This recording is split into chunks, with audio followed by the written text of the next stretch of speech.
we had a lot of coaches in the 22 years that I did the play-by-play for the Wizards. Some great guys, Doug Collins and Randy Whitman. Nobody more impactful in my life as a friend than this guy right here, Eddie Jordan, who coached the team for 6 years and took them to the playoffs along with guys like Arenas and Jamison and Caron Butler, 4 straight years in the playoffs. It's Eddie Jordan who joins us, Washington, D.C.'s own Eddie Jordan. The who joins Lions. us Let's get right from Charlotte, North Carolina. Eddie, good to see you, man. And it's the first time I've seen you with the full beard. You look very distinguished, my friend. Well, thank you so much, guys. Thank you for having me on, and so glad to see Jason. See, what you guys don't realize, this was my coach when I was up in Philadelphia. We had Eddie Jordan up there. We had Elton Brand trying. It didn't quite go the way we planned. We tried to get Elton to kind of run around. He didn't want to do that, did he, Coach? Well, he was just coming off of surgery, so Elton was a big part of what we wanted to do, and we had a young team that was fast, and yet we wanted to get Elton involved a whole lot more than we probably should have. Hey, Buck, put your glasses on. You see the picture right above Coach Jordan? That is a young-looking Jason Smith, a Willie Green who's coaching the New Orleans Pelicans. Yes. A fine-looking head coach in Eddie Jordan. And then the one guy that I don't know who he is. He just won a couple, I don't know, he won like a gold medal. He went and won a couple championships. Right. Andre Iguodala over there. So, yes. And you look like you're about 12 there, Jason. That's what I said. A young-looking Jason. I didn't have the beard. I want to go right to Eddie Jordan. Eddie. The WCAC, Carolinas, your DeMatha's a national power. That DNA has stuck with you the whole time, hasn't it? Yeah, man. I mean, look, you got 4 teams ranked nationally from the DMV, and you have Gonzaga, you have St. John's, Paul VI.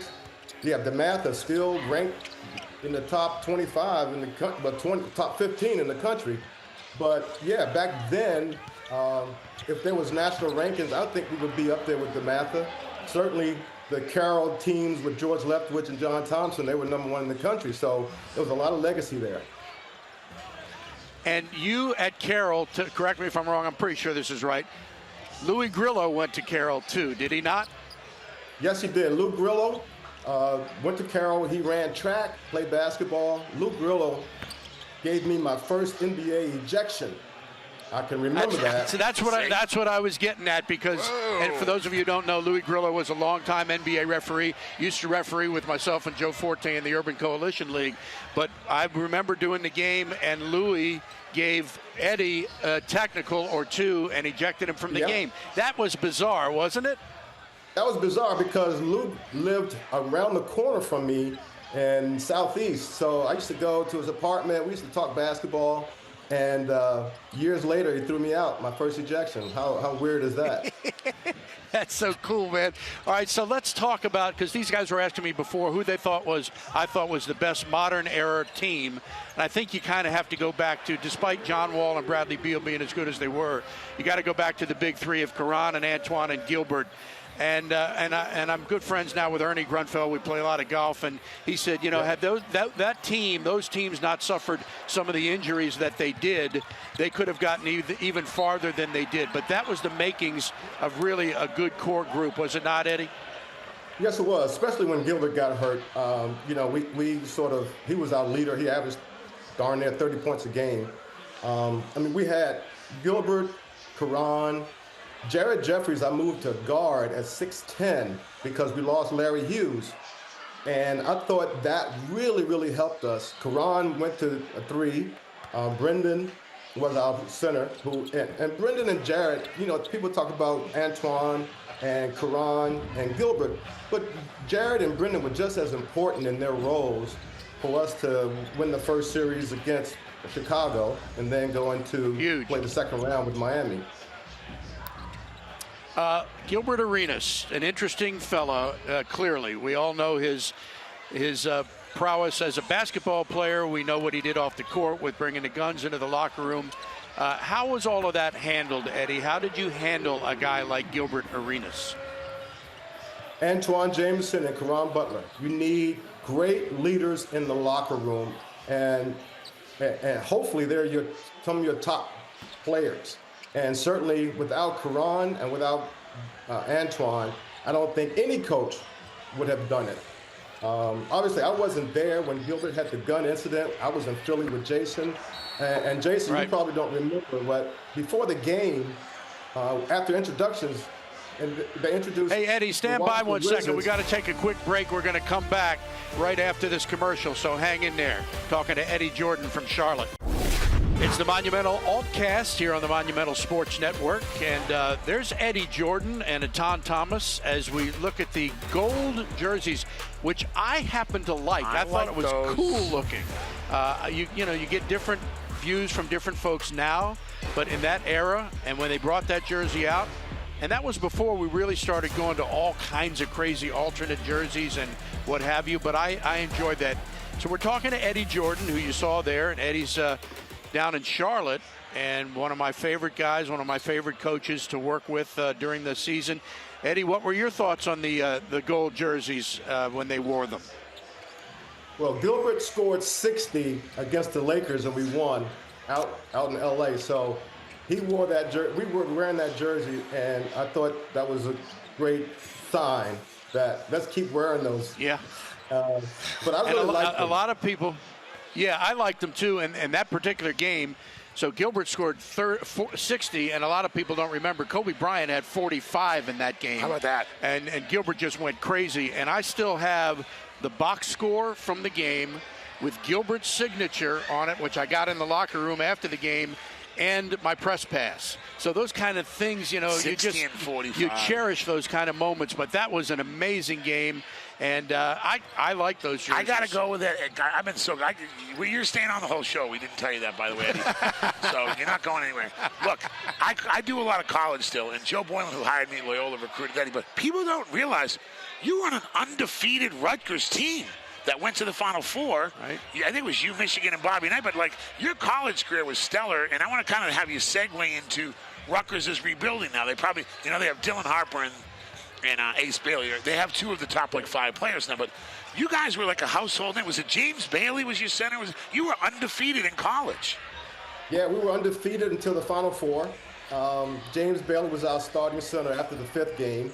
And we had one of the top players in the country, first-team All-American, Phil Sellers, who just passed away about a year ago. I heard he passed away. I'm sorry to hear that, yes. Yep, Coach Young passed, Joe Boylan passed. But, yeah, we had a really good team. And, look, good players. I've always seemed to find good players to play with. Kareem, Phil Sellers, and Bernard King. Magic Johnson. So it was pretty good playing with good players. What was that like getting to the Final Four, Eddie? Because that's an accomplishment. Look, in this area we saw the most stunning thing in the history of the tournament when George Mason went to the Final Four. But what was that like for you and your guys? Well, that team, we love practices. And when you have a coach, Tom Young, a terrific coach in my mind, underrated. And our practices were intense. We learned a lot. We learned how to play basketball.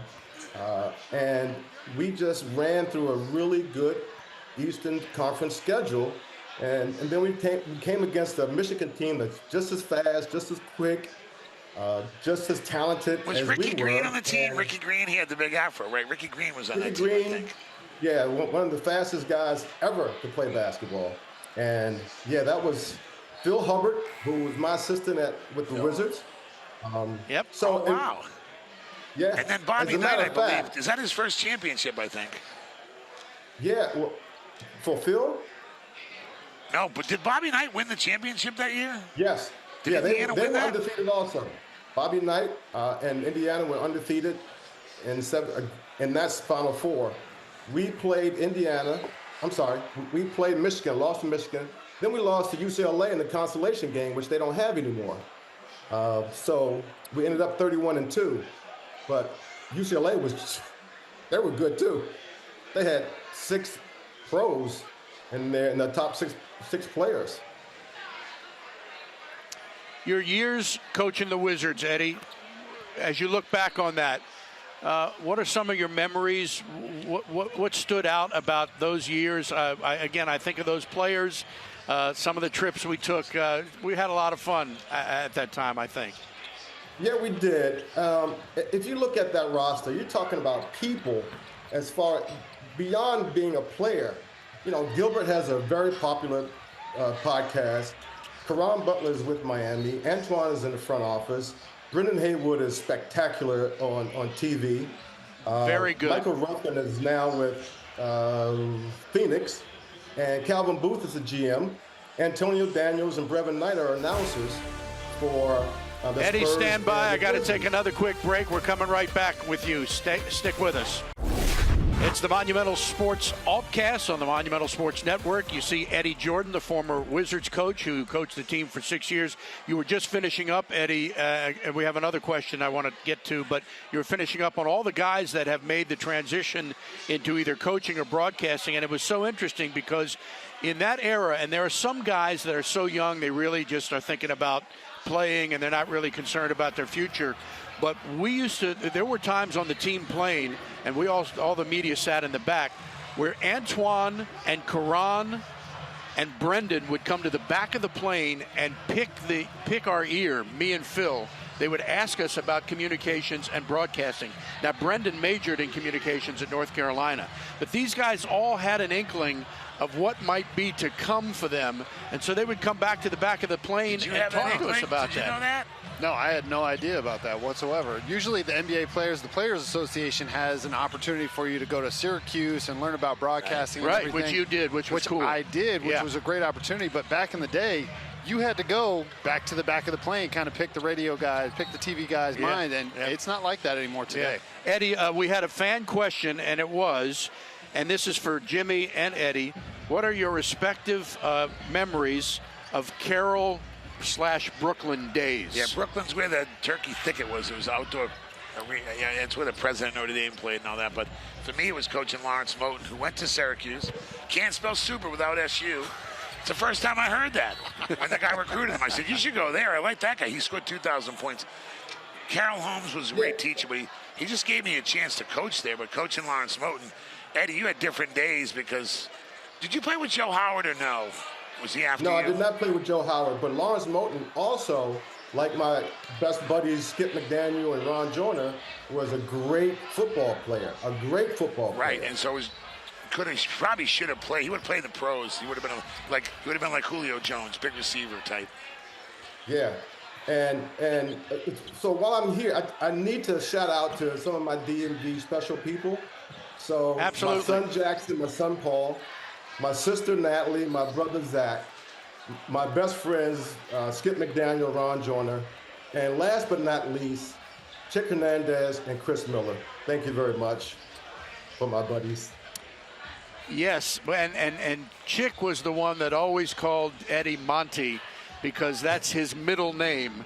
And nobody ever referred to him that way, but it always brought that smile to his face whenever we called him Monty, which I used to love to do. That was the neighborhood name, the Southeast neighborhood, Fort Stanton. That's right. God, not a lot of people knew that. No, back then you scored the Rex. Jason said you yelled at him a lot when he was playing for you because he was a rookie.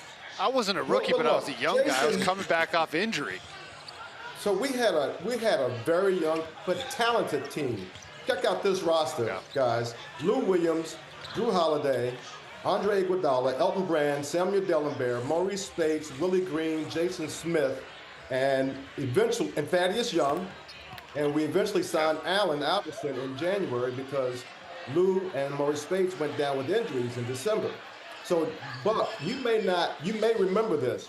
We played the Wizards in Washington. Lou Williams misses a shot that goes in and out the rim at the buzzer, and we lost the game to you guys. I was with the Sixers, and Mr. Poland, Abe Poland, had just passed away a couple of days before that. And I said that was Mr. Poland's spirit that knocked that damn ball out the rim. Right. That's right. Yeah.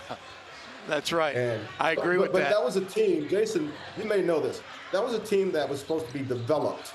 And we had all those young, terrific talent. And we needed a couple of years to get that roster to play at the highest level. And I just didn't get a chance. No, we absolutely did.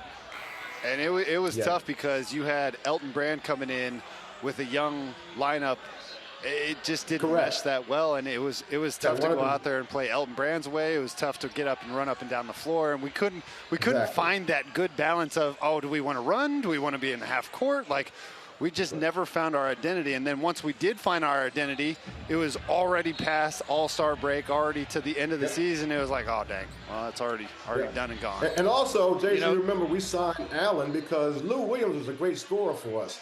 And Maurice Space was great coming off the bench. So we lose both those guys to injury, and then we sign Allen, who was, at the end of his career after Memphis, after Denver, and we tried to find his way. So it was that sort of season. But, Ed Stefanski was a GM. I've known him for a long time. Yep. And it was a great experience. I forgot that AI, oh my gosh, AI coming in. It was the most people I had seen in that arena. For his first game back, they did like a 15-minute tribute video. It was insane. Like, I'd never seen people in the upper level of Wells Fargo Arena. When he came back that first game, I was just like, wow, are we in the playoffs right now? What is going on? I went to the finals I went to when they won the game in L.A. Yeah. I just happened to be out there with the Pumps. Switching gears, Eddie, what was it like being on the Lakers those years? Showtime. We just had our reunion 2 years ago in Maui. Magic. I watched the special. I know it was a lot of people don't know he won a championship with the Lakers. I read the book, and I'm not a big, they stretched the tooth in the movie. But you were there. I want a little Jerry Buss. This guy was an innovator, and then Magic and Kareem, and what was that? Can you give us a little snippet? And by the way, if people that don't know, the league took a gigantic jump because of Bird and Magic, and you're right in the middle of it. Can you give us a little? What was that like? Yeah, Magic was fantastic. Kareem was the easiest 2 points I've ever seen in my entire life. I had played with the Nets, and then I got traded when Magic got hurt in 1980. So my first game, I'm sitting there on the bench, and we go up and down. No Magic, right? So we go up and down. We don't score for about 5 or 6 possessions. And Paul Westhead at the time was the coach. He called fist up, and that was Kareem's play.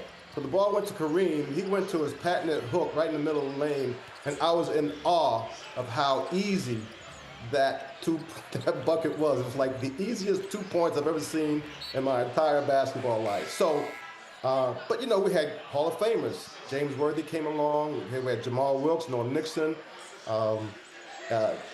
Jim Jones. And we had Michael Cooper. But you guys were like a national. When you traveled, when you went to other cities, people were you were right in the middle, right? The league was changing, and Magic was a natural star, correct? I'm talking about off the court, magnitude. It was, but we were professionals. We had a goal in mind when Pat Riley got hired as the head coach in the beginning of '82 season. It was '81, but we won in '82. It was a different mindset. It was more detailed, more up-tempo, put the ball in Magic's hands, and let's go. And Kareem was fantastic. Everybody played at the highest level. And then in '84 was my last year. We lost to the Celtics in 7. And then that was my last year. I went on to college coaching. And then the Lakers won 2 in a row, 2 years after that. We had another fan that called in and asked a question, Eddie, which was, do you have, or what is your favorite memory or memories coaching the Wizards when you were there for 6 years? Well, Gilbert making a shot at the buzzer and turn his back to the rim. You remember that? And yes. That was a great memory. Gilbert scoring 60. Gilbert, 2 nights later, he scored 45 in Phoenix, and we won. Right. Winning against Gilbert's shot against Chicago in Chicago for us to go to game. See, that was my favorite of all time, because not only, first of all, that was a close game, and Jared Jeffries played a big part in that game too, but to beat them in Chicago with that fan base, and I believe after it happened, I said, Gilbert has just sucked the life out of this arena, which he did with that shot over Kirk Heinrich. Yes? Yes, he did. And then we come back home, and we had played a certain out-of-bounds play against Chicago for most of the games. And then on the last possession for Chicago, game 6 that we won at home, game 6. And we changed up our defense, and Jared stole the ball, and that was the end of the game. But what I remember most was Chicago had this reputation of being the best defensive team in the league, but at the end of that series, we were the best defensive team against them. And Tom Young had a great hand in that because we played this matchup zone that they just couldn't solve.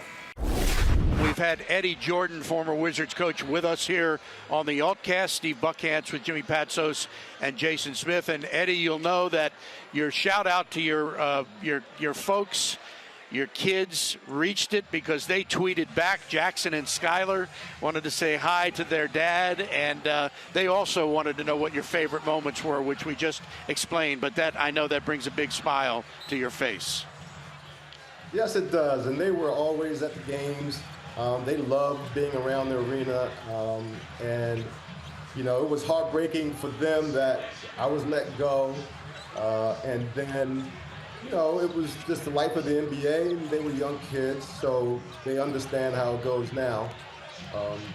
But yeah, we had a great time there, great memories, and one memory is not basketball-wise, but I remember Deshaun Stevenson, who was a great defender for us, who kind of mentioned that LeBron James is overrated. And right. Deshaun comes on the plane with this silver luggage, like duffel bag. It was silver, and he says, there's only 4 of these in the world. 4 of these bags in the world. The next trip, Gilbert comes on with the same bag with probably like $10,000 inside. So that's the kind of thing that, that it was so funny. I remember coming on the bus one day. He was mad, just upset about something. He comes on, and one of the younger guys almost said, "Hey, Gilbert," he said, "don't talk to me unless you make at least $5 million." So no one said anything trying to on. So, it was funny, some of the things that you hear. Yeah, well, that's the thing. We used to have this rule, what happens on the plane stays on the plane. And it did for the most part. Although I'll tell you one, speaking of Gilbert Arenas, and I have the photo, which I've never shown this yet. I'm not going to do it tonight, but I will at some point. Gilbert obviously was a prankster, okay? And I would go up and sit in the cockpit because the pilots would let me come up there and sit there. And I'm walking back, and I see Andre Blatch, who is one of the true knuckleheads of all time. He's asleep. Yeah. He's got a New York Yankees hat on, and he is covered in shaving cream. Stop. Gilbert it's all over his face, his chest, and Blatch is asleep. And I got out my camera. I said, you know what?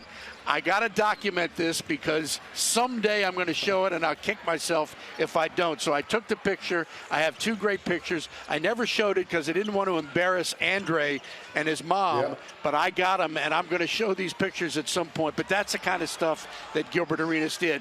And he would put stuff in your shoes that really we can't even mention. But he was that kind of guy. But, if you prank Gilbert with the water pistol, he's coming back with a fire hose. So that was no kidding. Guaranteed. Yeah, exactly. Well, listen, Eddie, this has been great. We really appreciate you joining us. You look fabulous, man. You haven't aged much, and I love to see that. I know you're in great shape, and I know you love the game of golf. You get out there and play a lot, but we really appreciate you joining us. We had a lot of great memories with traveling with you guys, and you're one of my favorite dudes. Hey, Jimmy, he's trying to get strokes, man, when he comes down to play, No, look, I'm coming. Look, I have Davidson at Under Armour. I handle Davidson and Bob McKillop, so I'm down there, and Jay Billis is there. You got a lot of nice courses. B and Cardi, the Charlotte area. For those of you who don't know, forget the Bobcats. It's basketball central these days. I'll find you when we come down there and play. That's right. Well, I'm Thanks here. a lot, Eddie. It's great to see you. Okay. All right, buddy. Take care.